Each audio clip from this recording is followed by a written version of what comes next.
하나님의 말씀은 로마서 8장 26절에서 28절의 말씀입니다. 이와 같이 성령도 우리 연약함을 도우시나니 우리가 마땅히 빌 바를 알지 못하나 오직 성령이 말할 수 없는 탄식으로 우리를 위하여 친히 간구하시느니라. 마음을 감찰하신 이가 성령의 생각을 아시나니 이는 성령이 하나님의 뜻대로 성도를 위하여 간구하심이니라. 다 같이 읽으시겠습니다. 우리가 알거니와 하나님을 사랑하는 자 곧 그 뜻대로 부르심을 입은 자들에게는 모든 것이 합력하여 선을 이루느니라. 아멘. 할렐루야. 서로에게 평강의 복을 기원하는 마음으로 샬롬 인사 나누시기 바랍니다. 샬롬. 샬롬. 오늘도 주일 예배 잘 나오셨습니다. 우리 인간은 정말 연약하죠. 유한합니다.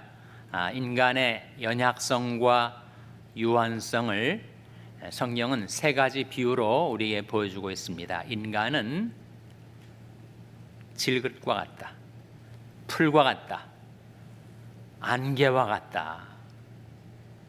인간은 질그릇과 같아서 더 센 것에 부딪히면 깨져버립니다. 우리가 이 보배를 질그릇에 가졌으니 우리가 보배신 예수 그리스도를 질그릇된 우리 안에 모시고 살죠. 그러나 여전히 우리는 질그릇입니다. 또한 인간은 풀과 같아요. 풀이 아침에 그렇게 푸르디 푸른 것 같지만 한낮에 뜨거운 태양 아래서 풀은 말라지고 쓰러지게 됩니다. 인생에 영화가 주어질 때가 있죠. 권력의 영화, 재물의 영화가 주어질 때가 있지만 인생의 영화는 풀의 꽃과 같다고 했어요. 그래서 풀은 마르고 꽃은 시들게 되어 있습니다. 그리고 인간은 안개와 같다. 그런데 너희 생명이 무엇이뇨? 너는 잠깐 보이다가 없어지는 안개니라 라고 말씀을 했으니 이렇게 연약하고 유한한 인생이 그 영원한 자원, 무한한 자원에서 우리가 끌어 써야 하지 않겠습니까? 우리가 의뢰하며 살아야 될 두 자원이 있으니 첫째는 바로 성령입니다. 오늘 본 말씀 로마서 8장 26절 27절 화면에 같이 읽겠습니다. 시작. 이와 같이 성령도 우리 연약함을 도우시나니 우리가 마땅히 빌 바를 알지 못하나 오직 성령이 말할 수 없는 탄식으로 우리를 위하여 친히 간구하시느니라. 마음을 감찰하시는 이가 성령의 생각을 아시나니 이는 성령이 하나님의 뜻대로 성도를 위하여 간구하심이니라. 우리가 의뢰하며 살아야 될 첫 자원이 있으니 바로 성령이십니다. 성령은 우리가 기도할 때도 우리의 자원이 되시죠. 그럼 기도가 참 어렵지 않습니까? 초심자도 어렵고 그리고 몇십 년 신앙생활을 한 분들에게도 기도는 항상 어려워요.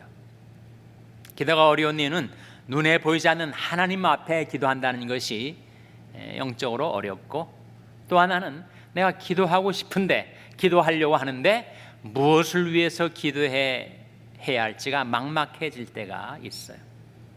큰맘 먹고 기도를 했는데 한 5분 하고 나면 더 이상 기도할 것이 없어지는 경험을 우리가 하기도 하죠. 그때 성령은 우리에게 기도할 바도 깨우쳐 주시고 기도할 수 있는 마음도 주신다. 이와 같이 성령도 우리 연약함을 도우시나니 우리가 마땅히 빌 바를 알지 못하나 오직 성령이 말할 수 없는 탄식으로 우리를 위하여 친히 간구하시느니라. 성령께서 우리 안에 오셔서 내가 뭘 위해서 기도해야 될지 모르는데 기도의 제목을 깨우쳐 주시고 또 기도할 마음이 별로 없었는데 간절히 기도할 수 있게 도와주신다는 거죠. 하나님께서 하나님의 백성들을 위하여 하나님의 신을 부어주셔서 우리로 하여금 기도할 수 있게 도와주신다. 그런 말씀이 이미 요엘서에 예언이 되어 있습니다. 요엘서 2장 28절 화면에 같이 읽겠습니다. 시작. 그 후에 내가 내 신을 만민에게 보여주리니 너희 자녀들이 장래일을 말할 것이며 너희 늙은이는 꿈을 꾸며 너희 젊은이는 이상을 볼 것이며 그 후에 내가 내 신을 만민에게 보여줄 것이다. 내 신이 뭐예요? 바로 성령 아닙니까? 하나님께서 성령을 만민에게 부어주시면 우리 자녀들은 어떻게 된다고요? 우리 자녀들은 장래일을 말할 것이다. 이 바로 예언 아닙니까? 늙은이는 꿈을 꾸게 될 것이다. 젊은이는 이상을 보게 될 것이다. 이상은 바로 환상을 가리킵니다. 비전을 말해요. 그러니까 우리가 성령을 힘입어서 기도하다 보면 예언도 하게 되고 꿈도 꾸게 되고 그리고 비전도 보게 된다. 그런 경험을 하신 분들이 계실 거예요. 저도 최근에 그런 경험을 했습니다. 꿈을 꿨는데 코로나 바이러스의 세계적인 재난, 온 지구상에 닥쳐온 이 재난의 의미가 무엇일까? 제 마음속에, 꿈속에 이약제약이라는 말이 선명하게 떠올랐어요. 이약제약이 뭘까? 처음 듣는 말인데 이이제이라는 말이 있습니다. 옛날에 중국의 변방의 오랑캐를 제압하려 할 때 오랑캐를 가지고 다른 오랑캐를 제압하는 정책을 이제이라고 했었죠. 그러나 이약제약은 제가 처음 들어보는 말인데 무슨 뜻일까? 그 뜻에 대한 깨달음이 주어지는데 그것은 바로 악으로서 악을 제한다라는 뜻이었습니다. 악으로서 악을 제한다. 첫 번째 악은 코로나 바이러스의 재앙, 두 번째 악은 인간의 죄악. 그러니까 하나님께서 온 지구상에 닥쳐온 이 재난을 통해서 코로나 바이러스의 악으로서 인간이 짓고 살아가는 그 죄악들을 제하고자 하시는 섭리가 있다라고 하는 깨달음을 꿈속에서 제가 얻었어요. 기도하는 하나님의 백성들에게 하나님께서 하나님이 신을 부어주시면 우리 자녀들은 예언을 말하고 늙은이는 꿈을 꾸고 젊은이는 이상을 보게 될 것이다. 환상을 보고 비전을 보게 될 것이다. 그러니까 성령께서 우리 기도를 도와주시는 거죠. 기도할 바를 알려주시는 거죠. 예수스가라서 말씀해 보면 성령을 가리켜서 은총과 간구하는 심령이라고 했습니다. 그 뜻이 뭐겠어요? 우리가 성령을 힘입어 기도를 하다 보면 은총을 받고 그리고 간구하는 심령을 얻게 된다. 성령께서 우리 기도를 도와주시는 거죠. 이와 같이 성령도 우리 연약함을 도우시나니 우리가 마땅히 별 바를 알지 못하나 오직 성령이 말할 수 없는 탄식으로 우리를 위하여 친히 간구하시느니라. 마음을 감찰하신 이가 성령의 생각을 아시나니 이는 성령이 하나님이 뜻대로 성도를 위하여 간구하심이니라. 그 말씀 그대로죠. 또한 우리가 성령의 자원을 끌었으면 그렇게도 다스리기 어려웠던 우리 감정을 통제할 수 있어요. 사람이 자기 생각은 어느 정도 통제가 됩니다. 자기 의지도 좀 통제가 돼요. 문제는 감정입니다. 내 삶을 요동시키는 이 감정은 참 통제를 하기가 어려워요. 화가 막 치밀어 오른다든지 울적한 감정에 빠져든다든지 그때 감정을 좀 바꾸고 싶은데 통제하고 싶은데 내 마음대로 안 되는 거죠. 그때 성령께서 우리 감정을 주관하세요. 그 말은 성령은 감정적인 존재라는 거죠. 성령은 지성을 가지고 계십니다. 지성과 의지와 감정을 가지고 계세요. 성령도 근심하기도 하시고 기뻐하기도 하십니다. 감정을 가지신 존재이시니까. 성령이 근심하신다 그런 말씀도 성경에 나옵니까? 네, 나오죠. 에베소서 4장 30절 화면에 같이 읽겠습니다. 시작. 하나님의 성령을 근심하게 하지 말라. 그 안에서 너희가 구속의 날까지 인치심을 받았느니라. 하나님의 성령을 근심하게 하지 말라. 성령은 언제 근심하죠? 우리가 혈기를 부릴 때, 거짓말을 할 때, 음란한 생각을 품을 때, 남을 해코자 하려는 악독한 마음을 품고 살 때, 하나님의 백성이 그런 마음을 품고 그런 삶을 살아갈 때 우리를 지켜보시는 성령께서 근심하십니다. 그러니 하나님의 성령을 근심하게 하지 말라는 거예요. 성령은 근심하기도 하시고 기뻐하기도 하세요. 성령이 기뻐하신다 라는 말씀이 성경에 나옵니다. 데살로니가전서 1장 6절 화면에 같이 읽겠습니다. 시작. 또 너희는 많은 환난 가운데서 성령의 기쁨으로 도를 받아 우리와 주를 본받은 자가 되었으니, 여기에 성령의 기쁨으로 라는 말씀이 나오지 않습니까? 성령은 인격을 가지신 분, 성령은 감정을 지니신 분으로서 근심하기도 하시고 기뻐하기도 하세요. 우리 인간이 갖는 기쁨도 마찬가지. 우리는 항상 환경과 조건에 의해서 우리 감정이 좌우되는 걸로 생각합니다. 그렇지 않다는 거예요. 삶의 조건은 환난이라는 겁니다. 그러나 그 환난 가운데서도 성령의 기쁨으로 우리가 도를 받을 수가 있다, 말씀을 받을 수가 있다. 그러니까 환경과 상관없이 조건과 무관하게 성령이 오시면, 내게 성령의 즐거움의 기름이 부어지면 나는 기뻐하며 살 수가 있다는 거예요. 환경을 돌아보면 스트레스 받죠. 그런데 우리가 주님의 얼굴을 바라보면 기뻐할 수가 있습니다. 성령의 기쁨이죠. 예수님께서 이 세상에 오셔서 많은 고난을 받고 슬픔을 겪으셨지만 너무 주체할 수 없는 기쁨을 그 마음에 품고 사셨어요. 이런 얘기 하시지 않았습니까? 이것을 너에게 이름은 내 기쁨이 너희 안에 있어 너희 기쁨을 충만케 하려 함이로라 그러셨어요. 어떻게 주님은 기뻐하실 수가 있었는가?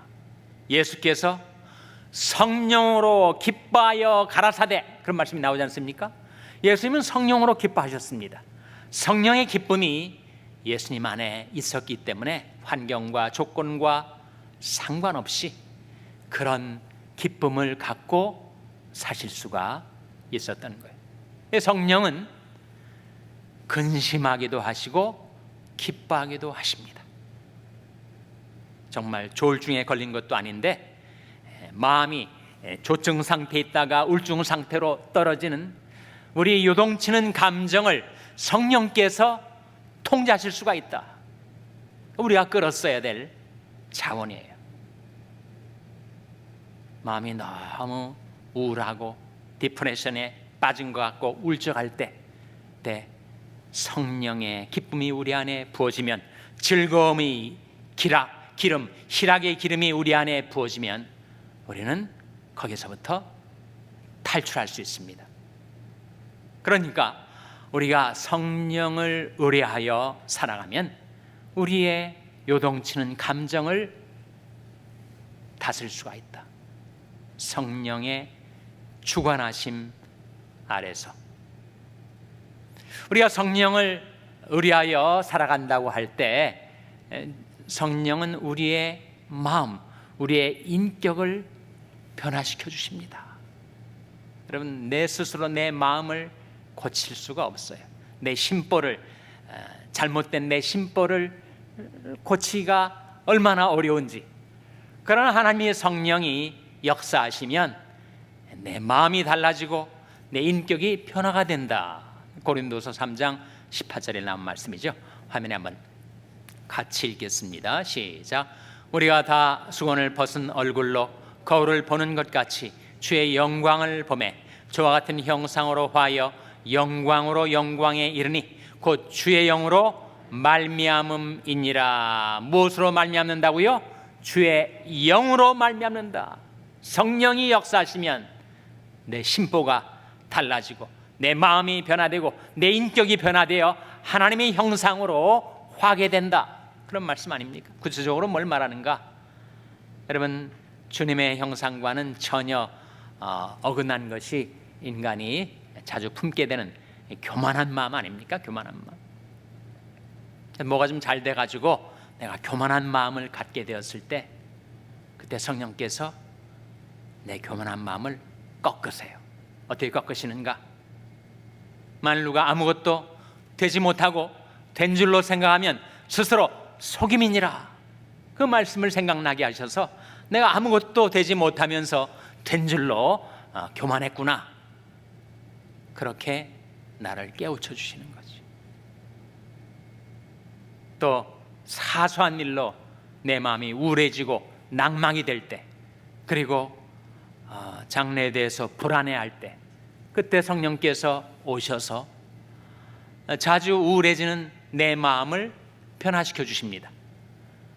내 영혼아, 네가 어찌하여 낭망하며 어찌하여 내 속에서 불안하여 하는고, 너는 하나님을 바라라.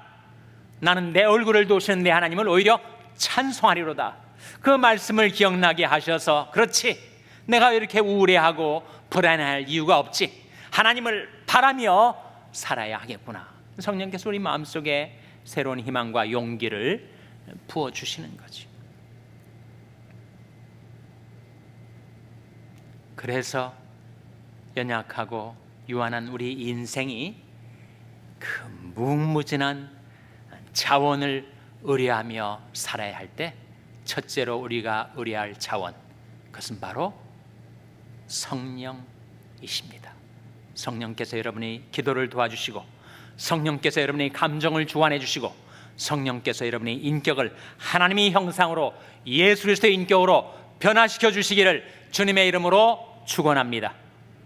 둘째로 우리가 의뢰하며 살아야 될 무한한 자원이 있으니, 이게 바로 섭리입니다. 섭리. 로마서 8장 28절 화면에 같이 읽겠습니다. 시작. 우리가 알거니와 하나님을 사랑하는 자, 곧 그 뜻대로 부르심을 입은 자들에게는 모든 것이 합력하여 선을 이루느니라. 우리가 알거니와 하나님을 사랑하는 자, 곧 그 뜻대로 부르심을 입은 자들에게는 모든 것이 합력하여 뭐를 이룬다고요? 선을 이루느니라. 이것이 바로 섭리입니다. 섭리.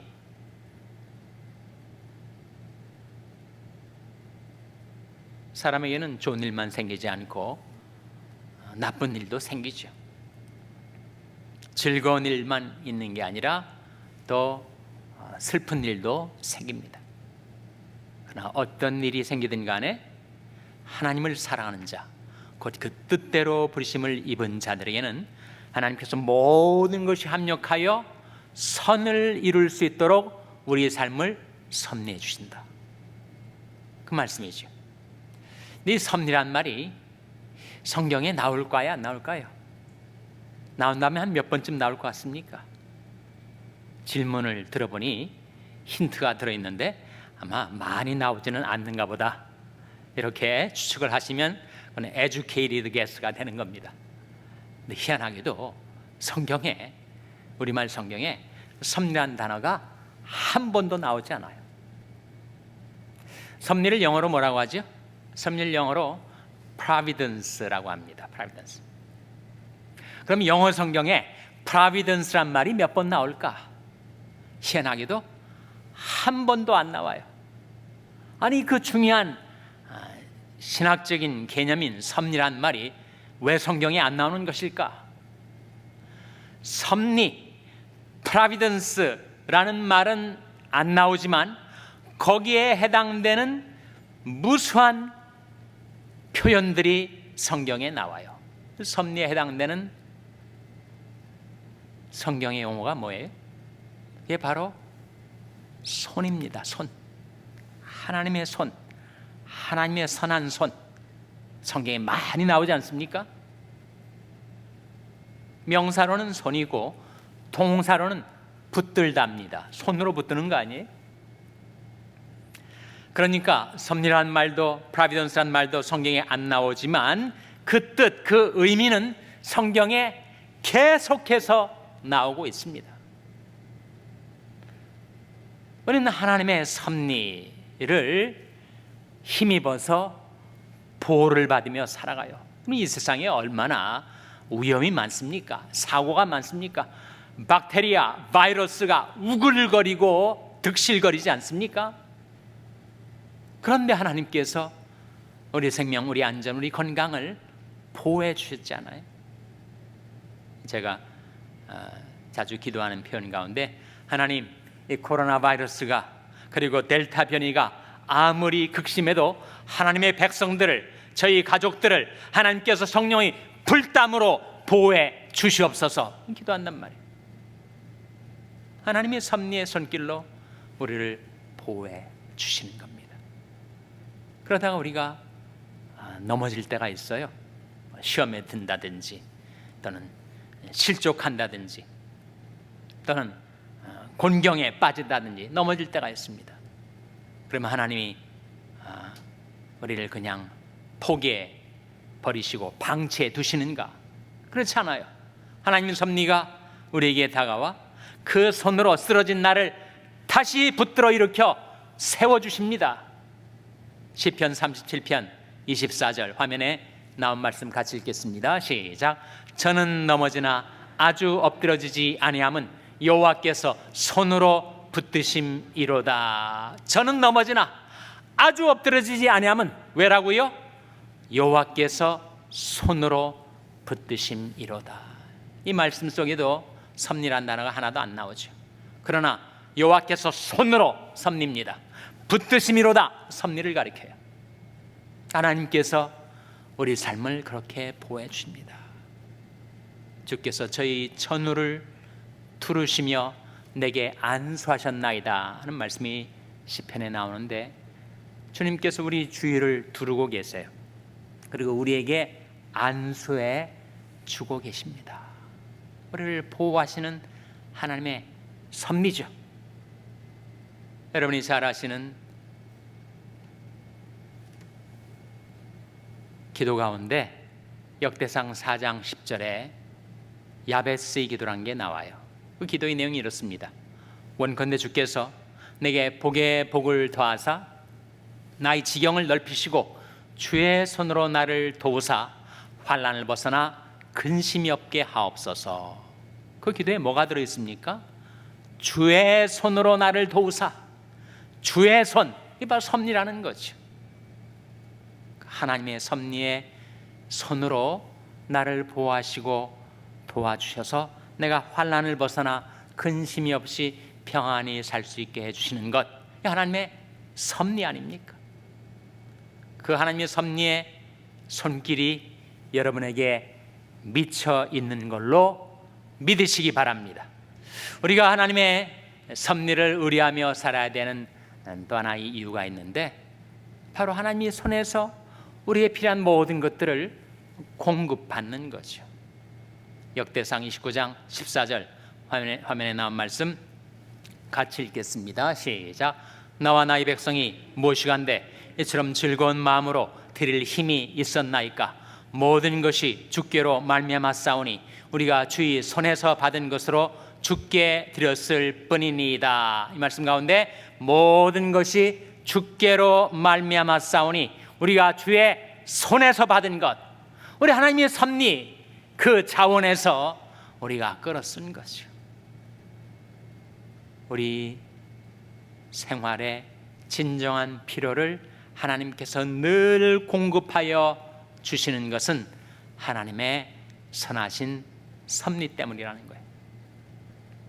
너희 하나님이 그리스도 예수 안에서 영광 가운데 그 풍성한 대로 너희 모든 쓸 것을 채우시리라 하지 않았어요? 자기 아들 아끼지 아니하시고 우리 모든 사람을 위하여 내어주시니가 어찌 그 아들과 함께 모든 것을 우리에게 은사로 주지 아니하시겠느냐? 다 하나님이 선하신 손에서 우리가 공급받는 거죠. 너희는 여호와의 선하심을 맛보아 알지어다. 그에게 피하는 자는 복이 있도다. 우리 하나님의 섭리를 의뢰하며 그것을 나의 자원으로 삼고 살아야 되는 이유는 그 하나님의 손에서 모든 것이 공급되기 때문입니다. 우리가 식기도 하지 않습니까? 식기도를 왜 해요? 내 입으로 들어가는 이 식물, 물론 많은 농부들이 수고와 유통 과정을 거쳐서 내 입에 조리되어 들어오지만 내가 하나님의 손에서 받아 먹는 것이다. 그때 우리가 감사의 기도를 드리는 거 아닙니까? 오늘날 우리에게 일용할 양식을 주옵시고 우리가 주님의 손에서 받아 먹고 사는 것이죠. 우리 하나님의 섭리를 의뢰하며 살아야 되는 세 번째 이유, 그것은 바로 인도입니다. 하나님께서 우리를 붙들어 주시고 우리를 인도해 주세요. 여러분, 인생의 가장 큰 고민이 내가 어디로 갈 것인가, 어느 길로 행할 것인가. 청소년들이 전유물이 아니죠. 노년들도 진로 문제로 고민하십니다. 언제 은퇴할 것인가, 은퇴한 다음에 무슨 일을 하고 살 것인가. 그때 우리는 하나님의 섭리를 의뢰하면 하나님께서 손으로 우리를 붙들어 인도해 주십니다. 시편 139편 10절 화면에 나온 말씀 같이 읽겠습니다. 시작. 곧 거기서도 주의 손이 나를 인도하시며 주의 오른손이 나를 붙드시리다. 곧 거기서도 내가 어떤 처지, 어떤 형편에 있든지 거기서도 주의 손이 나를 인도해 주신다. 그런 말씀 나오잖아요.